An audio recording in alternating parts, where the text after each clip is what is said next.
So it is no secret that the crypto market is volatile. I mean, one day you're shopping for Lambos and then the next you're sending your resume to McDonald's. And although the volatility in the crypto market is just a result of early adoption and as more people pour in, the market will sort of calibrate like traditional markets. Still, seeing your portfolio go down in value can be just downright frustrating. Now, in the crypto world, there are two ways to overcome losses. One, you could just make better trades by selling at the top and buying back in at the bottom. But if you don't have a crystal ball that can magically tell you the future, then you should probably know about the second option, which is earning a return on your crypto through yield farming. So yield farming is the practice of staking or lending your crypto in order to generate a return or rewards in crypto. And with the growing use of DeFi, yield farming can enable you to earn some big bucks. And I'm hoping that from you, I'll earn a video like and a channel subscribe, because today you're going to learn how to make money through yield farming. You're going to see the actual process and you're going to learn the threats that you need to absolutely avoid. Now make sure you stay to the end, because I'm going to share a couple of strategies that can be used to maximize gains, and you really don't want to miss that. And although this video is packed with pure value, none of it should be considered financial advice. It is all for entertainment purposes only. So let's jump in.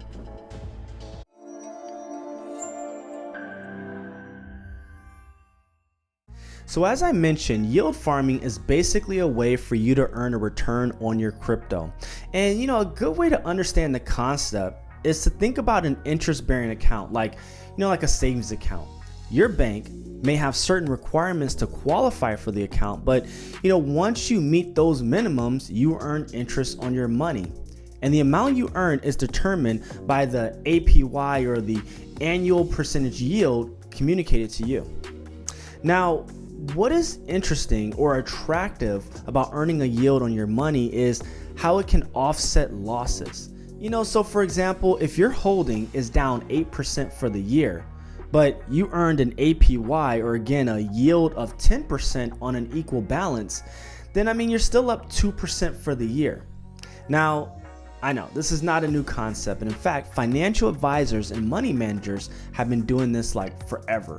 But what is fairly new is the application of DeFi, or decentralized finance. And through this arrangement, it allows crypto investors like you and me to have a greater share of financial incentives.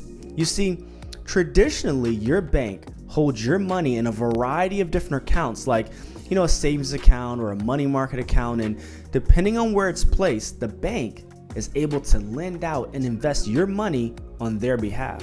And in return, they earn a profit, and you're lucky if you even earn like 1% on your balance. In DeFi, you're the bank. You can contribute your funds in various ways and earn the lion's share of the profit. And something that really stunned me when I first learned about DeFi was, the APY offered for some of these projects. In the traditional market, if you saw 12% APY, you'd almost fall off your seat. But in yield farming, seeing 40%, 80%, and even triple digit returns is just totally common. Now, yield farming can bring some pretty big rewards, but with great rewards also come great risk. And in a moment, we're going to review some areas of caution, but first, I want to jump into a few different ways you can yield farm. So, the first and probably the least risky yield farming method is staking with a blockchain. Now, staking is the process of committing your crypto to a blockchain to help them process transactions, and in return, you earn a reward. Now, there are specific blockchains that offer staking opportunities, and the rewards vary, but in most cases, your funds are accessible anytime. And like in the case of Cardano, for example, your funds never even leave your wallet, which eliminates a lot of risk. So if you plan on holding on to a token long term, staking generally makes sense, and getting started with staking with a blockchain is super easy. For example, to stake Cardano's ADA token, You just need the token and an ADA wallet. And if you want to see the process step by step, check out my video on staking with Cardano. Also, if you want to see if your favorite coin is stakeable, I'm not even sure if stakeable is a word, but if you want to check that out, check out stakingrewards.com. There, you will see the token, the current reward APY, and the total value staked. So the second yield farming method that I want to share with you is staking in a liquidity pool. Now, in a way, this is similar to the last method because in a broad sense, you're contributing your crypto and earning rewards. And if you want to stop right there, I don't blame you. But if you're curious, the main difference is in the first method, your contributions help a blockchain settle transactions. But in this second method, your contribution is used as liquidity on a decentralized exchange. So for example, if I wanted to use Pancakeswap to exchange my BNB token for cake tokens, the Pancakeswap application would need to have enough liquidity or enough cake tokens to complete the transaction. If they do not have the liquidity, the transaction cannot go through. And believe it or not, this is a considerable concern in the space. I mean, more so in the past than now, but to avoid liquidity issues, apps like Pancakeswap incentivizes holders to stake specific tokens by offering very attractive rates of return. So let's run through this together. If you wanted to contribute to a liquidity pool with Pancakeswap, you'll need some cake tokens and MetaMask. Now, if you've never connected to Pancakeswap, just know that MetaMask will need to be connected to the Binance Smart Chain network because by default, MetaMask is connected to the Ethereum network. And if you'd like to see step by step on how to do this, feel free to watch my Pancakeswap tutorial. Also, if you don't have any cake tokens, just add some BNB tokens and you can swap them inside Pancakeswap. Now in the MetaMask browser, visit pancakeswap.finance. From the homepage, click Earn and then Pools. On the Pools page, you can see a list of liquidity pools you can participate in. You can scan through and see what looks best to you, but basically, you're contributing your cake and earning either cake or one of the other listed coins. As you can see, at the time of this video, your cake can earn you up to 60% APY. And again, your funds are not locked in, so you can pull your principal and earn rewards at any time. To contribute, just select the pool you want to participate in, then hit the enable button. I mean, it's that simple. Now, the third yield farming method I want to share with you is participating in a farm. And when you hear people talking about yield farming and throwing that term around, most of the time they're referring to this method. Now, out of the three methods shared today, farming is definitely more complex than the others. However, it also carries the highest reward potential. Now, farming, like our last method, earns you a return by providing liquidity, but rather than just contributing a single token, with farming, you're contributing trading pairs. And if you're unfamiliar with trading pairs, visit coinmarketcap.com, choose a token, and then choose the market tab to see the trading pairs for that token. So for example, the market tab for the cake token shows numerous trading pairs, but let's just focus on the first line item. The exchange, Binance, has the trading pair cake and USDT. So through Binance, you can swap back and forth between your cake tokens and USDT because Binance has liquidity for the pair.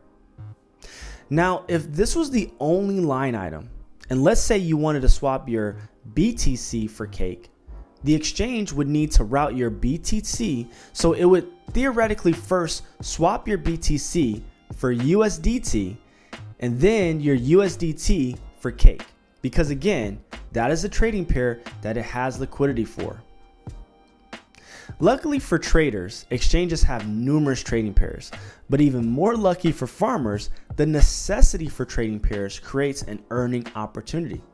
So to see the current farming offers or participate in farming with Pancakeswap, again, visit pancakeswap.finance, choose the Earn tab, and then Farms. On the Farms page, you'll see a list of trading pairs and their current APY. You'll see a wide range of opportunities, some of which, pay out over like 1,000% APY, but just keep in mind that the higher returns carry a higher risk, with the biggest risk to farming being the dreaded impermanent loss. Now, it's important to be aware of impermanent loss. Impermanent loss is a very complex concept, but having at least a general understanding is important if you want to participate in farming. Now, the short definition of impermanent loss is a loss in the value of your tokens by participating in a liquidity pool. So, how does this work? So let's say, for example, you want to provide liquidity for Cake and USDT. And let's say you deposit 1 Cake and 10 USDT. And side note, I'm just making up these numbers. But to participate in a farming liquidity pool, you need to provide equal pairs, a 1-to-1 ratio. So in our example, 1 Cake equals 10 USDT. Now we know that 1 Cake equals $10 and 10 USDT equals $10 as well. So when you deposit the pair, you're depositing a total of $20. And the amount you deposit secures a percentage share of the liquidity pool and the profit. Now, while your funds are in the pool, they must remain at an equal ratio. So if the price of one asset moves, the other has to adjust to hold the ratio. Now, so again, for example purposes, let's say the price of Cake goes up to 40 USDT. In an effort to balance the pool, traders will take advantage of this scenario and add more USDT and pull out Cake. Now, this changes the ratio in the pool. So when you go pull out your share, you now have a half a Cake and 20 USDT. So at this point, your total value is now $40 because again, half a Cake is $20 and 20 USDT is $20 as well. However, think about it like this. If you had not participated in the liquidity pool at all, your 1 Cake would be worth $40 and your 10 USDT would be worth $10 for a total of $50. There's impermanent loss. So as I mentioned, impermanent loss is a complicated topic and even some of the most seasoned farmers don't really get it. So if the math loses you, don't feel bad.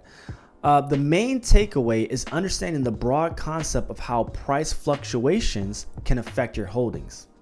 So once you determine the pool you want to participate in, make sure you have equal parts of the two assets. Again, if you want to join the Cake BNB pool and you want to invest $200 in total, you will need to have $100 of Cake and $100 of BNB. Next, go to the Trade tab and then choose Liquidity from the top tab. On the Liquidity page, click the Add Liquidity button and then choose your pair. Once you choose a valid pair and your amount, Pancakeswap will take the pair as liquidity and in exchange give you an LP token, which basically represents your pair and your share in the pool. Now, go back to the Farms page and choose your pair from the list, and then hit the Enable button. After signing your transaction, your liquidity is added to the pool and you begin earning rewards. So as you can see, farming can bring incredible returns, but with the threat of impermanent loss, you need a strategy to hold on to your earnings. I have found through experience 2 ways to see profit. The first is a short run play. Here you just want to get in and get out before any significant price movements happen. I have found this to be particularly helpful with those lower tiered assets. You may see a 500% return, but the asset is risky because there's just very little liquidity. So although holding for a year would 5x your money, there's no promise that asset will even be around in a year or even be around in a few months. So you need to get in and get out before you become someone else's exit liquidity. Now, the second way I've seen profit is in the long run play. Here you hold the pair for a longer term, and the idea is that the reward you earn will be higher than your loss from impermanent loss. Now, this can work with most assets, but it's best with the less risky ones. And this may be the easier approach because it doesn't require you to constantly be checking your pairs. Over time, when you cash in, hopefully you will remain in profit from the return you received. Now, here are a couple more hints I want to share with you that I learned from my experience farming. Number one, the APY rates can change at any time. You know, the 500% APY you see right now could be 100% by the end of the day. And I know rewards are rewards, but it's good to know your earnings so you can kind of weigh out the risk. And number two, liquidity pools can end at any time. I once participated in a pool and I was letting it sit long term. Well, the pool ended and I didn't know. So not only was I not earning a return, one of the assets was just slowly tanking. So I was also losing my principal investment too, which kind of sucked. So all in all, yield farming can be profitable and could be a viable hedge to offset the volatility in the crypto market. But it does take some focused effort. And maybe with a little patience in your attempt, you too will see some juicy gains. But let me know your thoughts. I mean, have you tried yield farming? What was your experience? Please let me know in the comments. Also, do you have any questions or need me to elaborate on any of the points I shared in this video? Please also let me know in the comments. And lastly, I want to thank you for your time. Your time is so important to me, so I do hope that you found value, and until next time.